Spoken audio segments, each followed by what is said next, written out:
इनके लोग क्या करते हैं, मैं इनके दो सर्वोच्च नेताओं के बयान आपको बताता हूं जो इस समय सोशल मीडिया पे चल रहे हैं। मोदी जी कह रहे हैं मेरा घर मुसलमानों के बीच में था, ईद पर हमारे घर मुसलमानों के घरों से खाना आता था। योगी जी कह रहे हैं 100 मुसलमानों के बीच में भी अगर 50 हिंदू रहते हो तो वो सुरक्षित नहीं है। अब मुझे सुधांशु भाई ये बता दें, मोदी जी का बयान सही है या योगी जी सही कह रहे हैं कि हिंदू सुरक्षित नहीं है?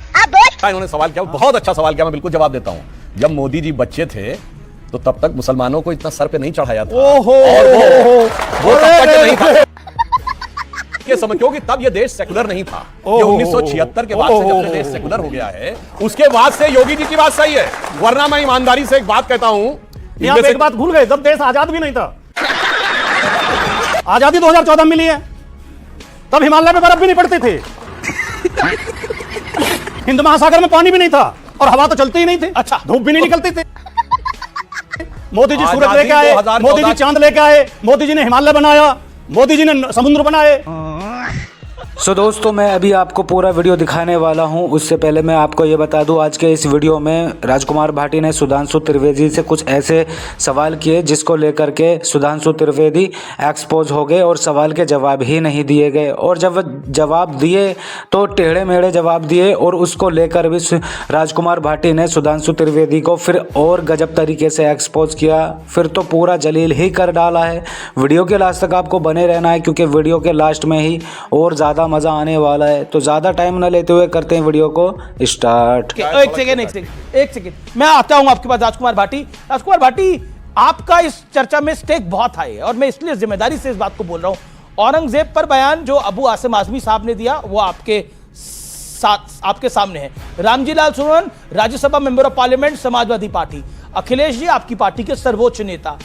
क्या आपको लगता नहीं है कि आप लोगों ने इंस्टिगेट किया, आपने उकसाया? अब कांग्रेस का एक बड़ा नेता मध्य प्रदेश का साधु संतों को, महामंडलेश्वरों को सांड तक कह रहा है। मतलब क्या बचता है बचाने को इसके बाद? अभी पता चला। एक तो सुधांशु त्रिवेदी जी ने रामजी लाल सुमन जी के बयान का जिक्र किया, कहा कि उन्होंने ये कहा कि सारे मुसलमान औरंगजेब की औलाद हैं। नहीं, बाबर की औलाद। उन्होंने कहा मुसलमान बाबर की औलाद हैं। बिल्कुल उलट कह रहे हैं। भारतीय जनता पार्टी के लोग ऐसा कह के प्रदर्शित करने की कोशिश करते हैं कि सारे मुसलमान मुगल हैं, और हम हमेशा खंडन करते रहे हैं। आपकी डिबेट में भी कई बार किया था कि सारे मुसलमान मुगल नहीं हैं। किस बीजेपी के नेता ने बोला? सुमन ने जी सदन के अंदर यह बोला कि अगर मुसलमान बाबर की औलाद हैं, अगर कुछ छोड़ गए, आधा सच बोलना झूठ बोलने से भी ज्यादा खतरनाक होता है। वो कह रहे हैं अगर मुसलमान बाबर की औलाद हैं, देख लें आप। फिर आपने कहा कि तुम किसके लिए कहा? उन्होंने कहा फिर तुम किसकी औलाद हो? तुम कहा बीजेपी वालों के लिए, क्योंकि ये बीजेपी वाले ही तो कहते हैं हम महापुरुष। लेकिन आपने उसमें जोड़ दिया हिंदू समाज के लिए कहा। हिंदू शब्द उन्होंने प्रयोग ही नहीं किया। पूरे उनकी स्पीच में कहीं हिंदू शब्द नहीं है। लेकिन अमीश जी, जो आप सवाल उठा रहे हैं, कोई आदमी किसी राजा के बारे में गलत बोल दे, हो सकता है इतिहास कम पढ़ा हो सकता है ज्ञान कम हो, लेकिन हमारा कोई आदमी आपको धार्मिक विद्वेष फैलाता हुआ नहीं मिलेगा, हिंदू मुसलमान के बीच नफरत फैलाता हुआ नहीं मिलेगा। इनके लोग क्या करते हैं, मैं इनके दो सर्वोच्च नेताओं के बयान आपको बताता हूं जो इस समय सोशल मीडिया पे चल रहे हैं। कोई देखेगा उस पर यूट्यूब वगैरह मिल जाएंगे। मोदी जी कह रहे हैं मेरा घर मुसलमानों के बीच में था, ईद पर हमारे घर मुसलमानों के घरों से खाना आता था, हमारे घर में खाना नहीं बनता था ईद के दिन। मोदी जी कह रहे हैं। योगी जी कह रहे हैं 100 मुसलमानों के बीच में भी अगर 50 हिंदू रहते हो तो वो सुरक्षित नहीं है। अब मुझे सुधांशु भाई ये बता दें, मोदी जी का बयान सही है कि मुसलमानों के घर से उनके घर ईद पे खाना आता था, उनका चूल्हा ही नहीं जलता था, मुसलमानों के बीच में वो सुरक्षित थे, कोई खतरा नहीं था? या योगी जी सही कह रहे हैं कि हिंदू सुरक्षित नहीं है? मुझे कैसे भी करके निकाल मेरे भाई, मैं फंस गया हूं यहाँ। जब मोदी जी बच्चे थे तो तब तक मुसलमानों को इतना सर पे नहीं चढ़ाया था। ओहो, और वो तब तक नहीं था। हमने जब मोदी जी मगरमच्छ पकड़ते थे तब मुसलमान डरे हुए थे।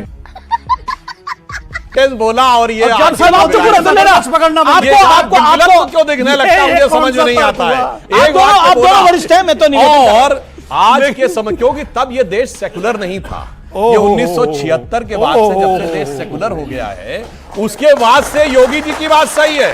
वरना मैं ईमानदारी से एक बात कहता हूं, यहां पे एक बात भूल गए, जब देश आजाद भी नहीं था। आजादी 2014 में मिली है, तब हिमालय में बर्फ भी नहीं पड़ती थी, हिंद महासागर में पानी भी नहीं था, और हवा तो चलती ही नहीं थी। अच्छा, धूप भी नहीं निकलती थी। मोदी जी सूरज लेके आए, 2014 मोदी जी चांद लेके आए, मोदी जी ने हिमालय बनाया, मोदी जी ने समुद्र बनाए। नहीं आप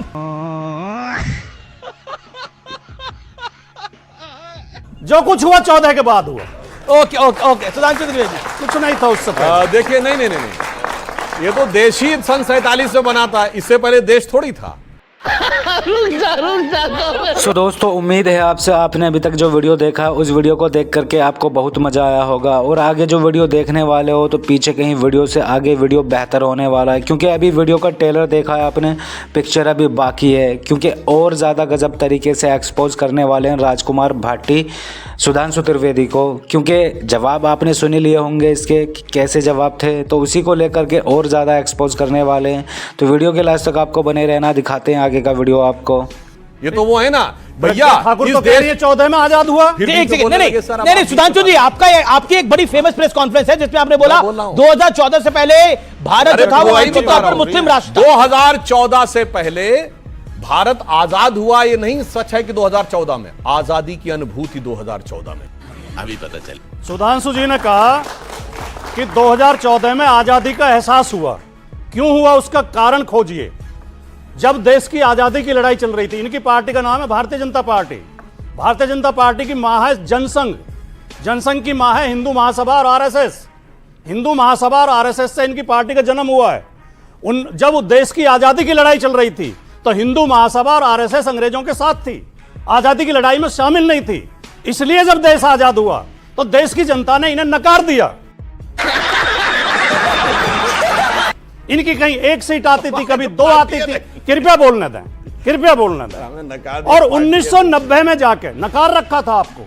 आपकी पार्टी को कोई गंभीरता से नहीं ले सकता था, क्योंकि ये अंग्रेजों की मुखबिरी करते थे, स्वतंत्रता सेनानियों के खिलाफ कोर्ट में गवाही दिलवा के उन्हें सजा करवाते थे।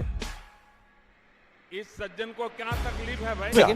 जब 1990 में इन्होंने हिंदू मुसलमान करके, मस्जिद पे प्रहार करके, मंदिर मस्जिद करके और सरकार बना ली, 14 तक में इनकी फुल मेजोरिटी की सरकार आई है, तो इन्हें तब लगा कि अब देश आजाद हुआ है। हाँ तो दोस्तों, आज का वीडियो यहीं एंड होता है। अगर आपको ये वीडियो पसंद आया तो वीडियो को फटाफट से लाइक एंड चैनल को सब्सक्राइब कर लेना, क्योंकि इस तरह के वीडियो इस चैनल पर आपको मिलते रहते हैं। बाकी इस पूरी वीडियो पर आपकी क्या राय है? क्या सुधांशु त्रिवेदी यहाँ पर सही आपकी नज़र में, या फिर राजकुमार भाटी सही हैं? तो आप अपनी राय कमेंट्स बॉक्स में ज़रूर देकर जाएँ। बाकी ऐसे वीडियो देखने के लिए चैनल को ज़रूर से सब्सक्राइब कर लेना है। तो चलिए मिलते हैं नेक्स्ट वीडियो में, तब तक के लिए टाटा बाय बाय।